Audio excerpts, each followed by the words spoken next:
Prajapati study corner में आपका स्वागत है।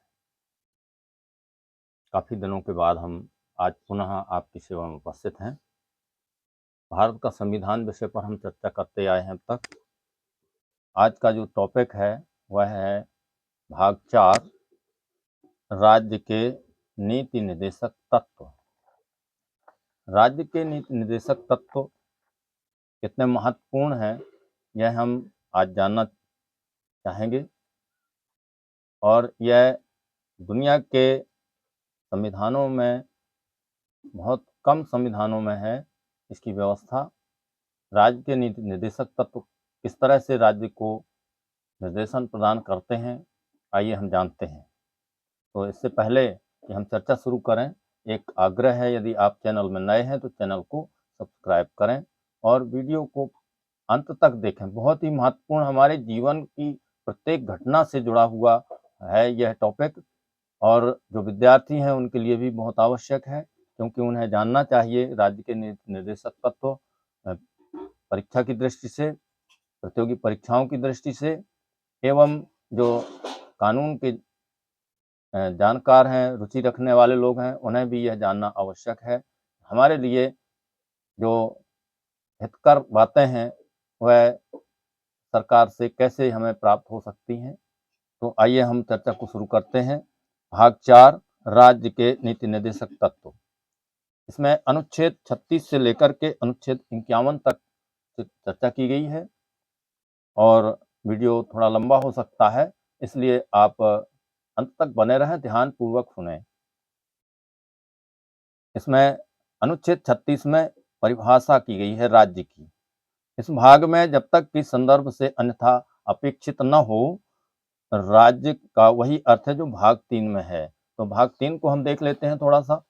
भाग 3 में मूल अधिकार हैं, और अनुच्छेद 12 में बताया गया है, इस भाग में जब तक कि संदर्भ से अन्यथा अपेक्षित न हो, राज्य के अंतर्गत क्या आता है? राज्य के अंतर्गत भारत की सरकार और संसद तथा राज्यों में से प्रत्येक राज्य की सरकार, राज्यों की अपनी सरकार होती है, उसका विधानमंडल होता है, तथा राज्य भारत के राज्य क्षेत्र के भीतर यानी सीमा में आने वाले भारत सरकार के नियंत्रण के अधीन सभी स्थानीय और अन्य प्राधिकारी हैं।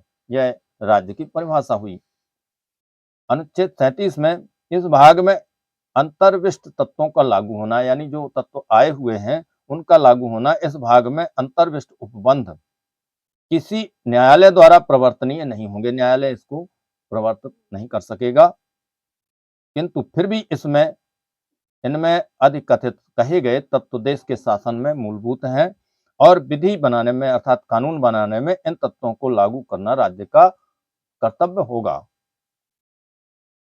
तो यहाँ हम उल्लेख करना चाहेंगे कि राज्य के द्वारा दिए गए जो कर्तव्य हैं, अधिकार हैं, अधिकार और कर्तव्य में अंतर क्या होता है? अधिकार होते हैं, उन पर बाध्यता होती है, मानने की बाध्यता होती है, अधिकार देना ही होगा, और कर्तव्य थोड़ा सा हटकर होते हैं, हमारे लिए उचित होते हैं। उचित अनुचित का हम ध्यान में रखते हुए उपयोग करते हैं। चाहे तो हम उनको ना भी माने, और मानेंगे तो हमें लाभकारी होंगे। कर्तव्य का तात्पर्य यही है। तो आगे बढ़ते हैं।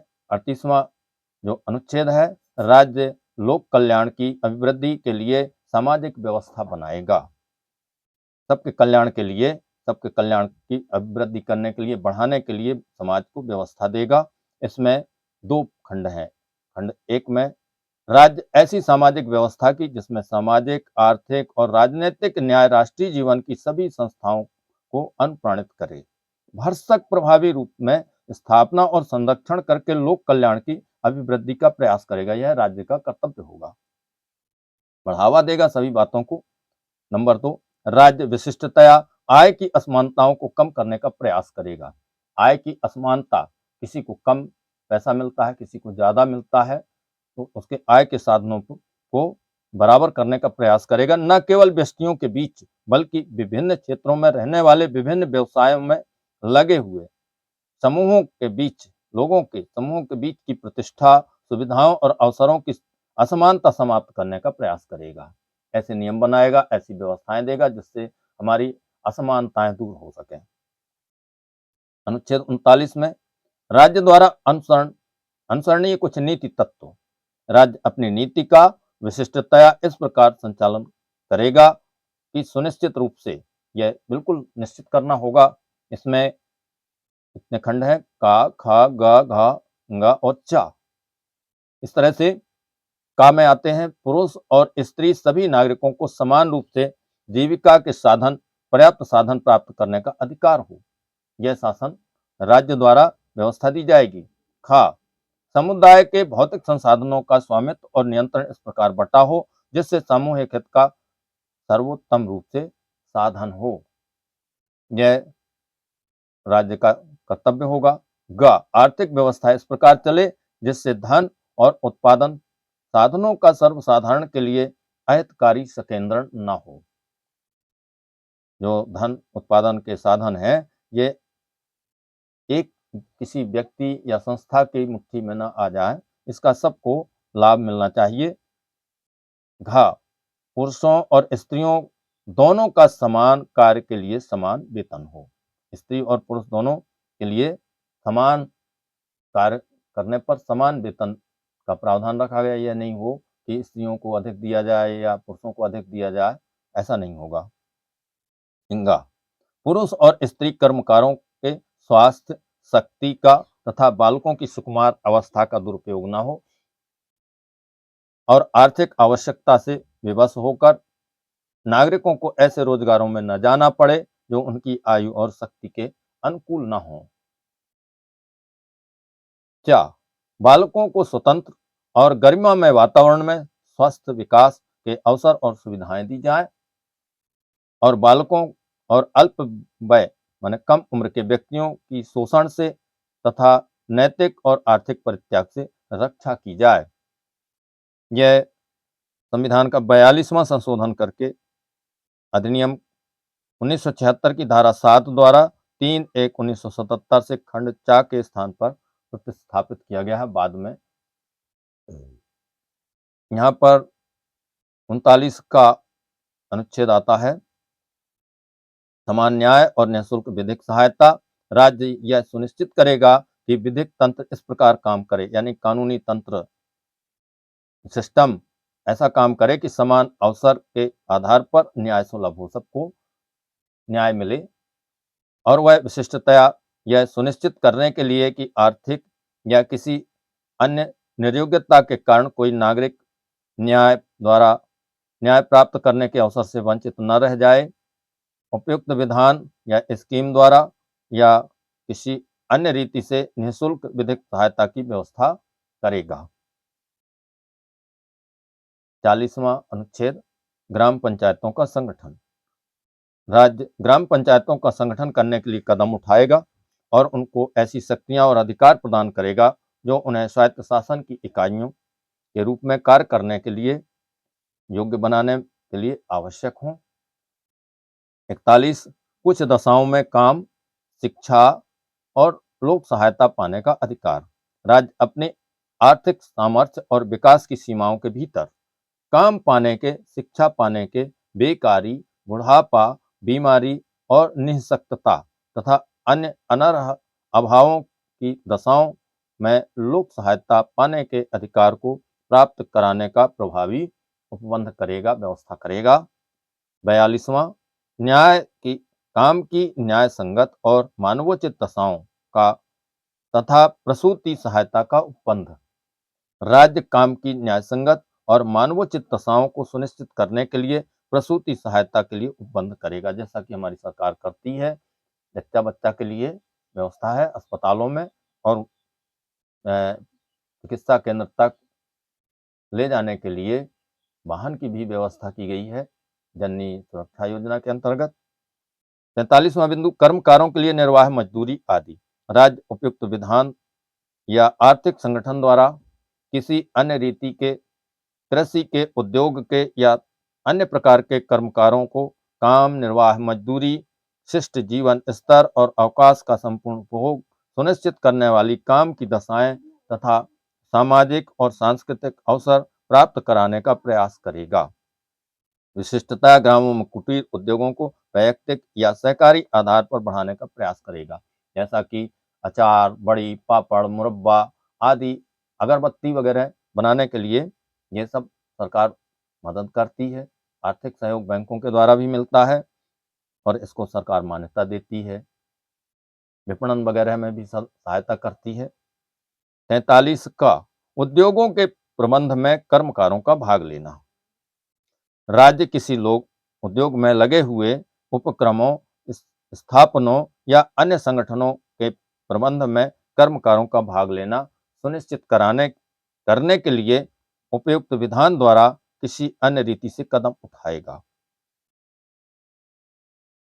43 खा सहकारी सोसाइटियों का संवर्धन। राज्य सहकारी सोसाइटियों की स्वैच्छिक विरचना, उनके स्वशासी कार्यकरण, लोकतांत्रिक नियंत्रण और वृत्तिक प्रबंधन का संवर्धन करने का प्रयास करेगा। ऐसा सरकार द्वारा सहकारी समितियां खोलकर स्थानीय स्तर पर और यह कार्य अंजाम दिया जाता है।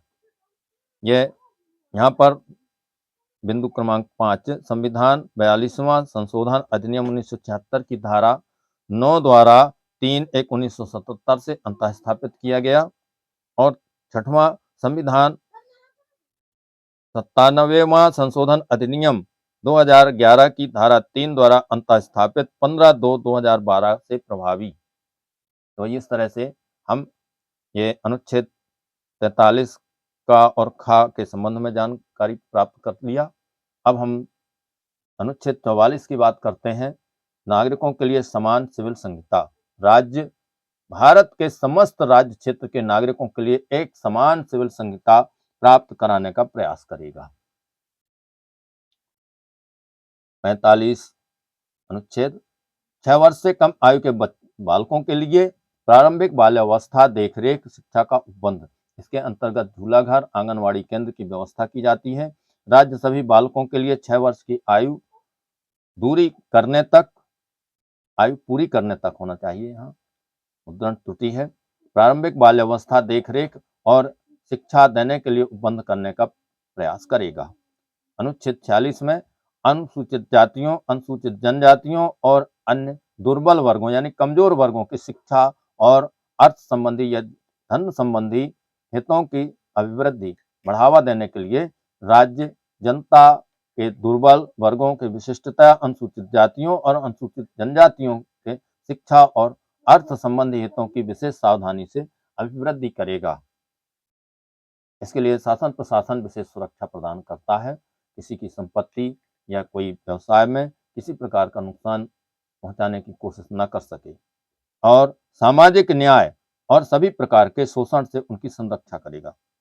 यहाँ सामाजिक न्याय का तात्पर्य यह है कि जिस जाति, वंश या क्षेत्रीयता के हिसाब से, धर्म के हिसाब से, मान्यताओं के हिसाब से उसके लिए उचित प्रबंध हो, जो जैसी हिस्सेदारी होना चाहिए, सामाजिक न्याय के अंतर्गत होता है।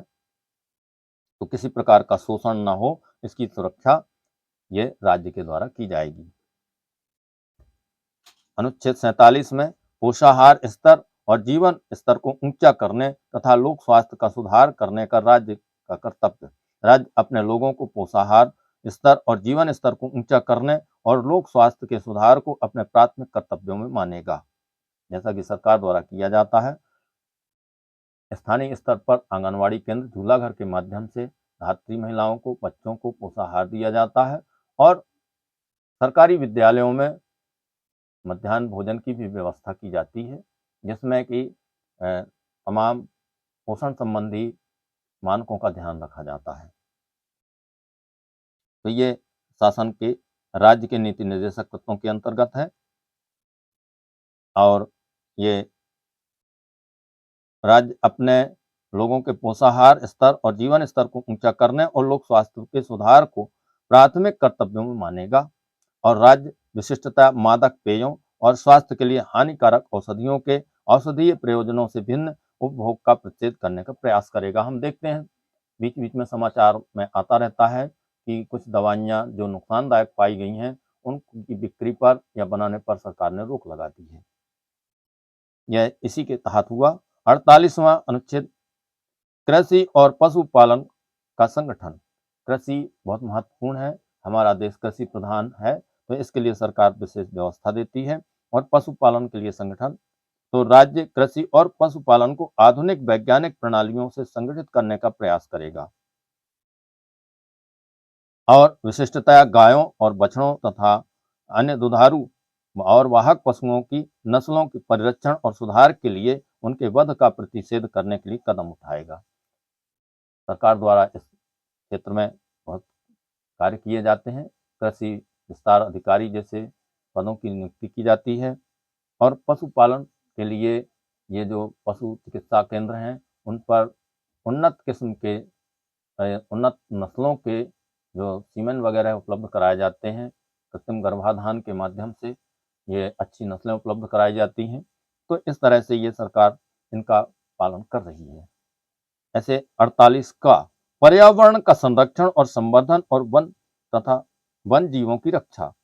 पर्यावरण संरक्षण के लिए सरकार विशेष प्रकार से उत्साहित करती है। यहाँ तक कि सामाजिक वानिकी के अंतर्गत व्यक्ति को पेड़ पौधे लगाने के लिए छूट होती है। सार्वजनिक भूमि पर भी न्यायिक तरीके से या विधि के अनुसार हम प्रक्रिया पूरी कर और वृक्षारोपण कर सकते हैं।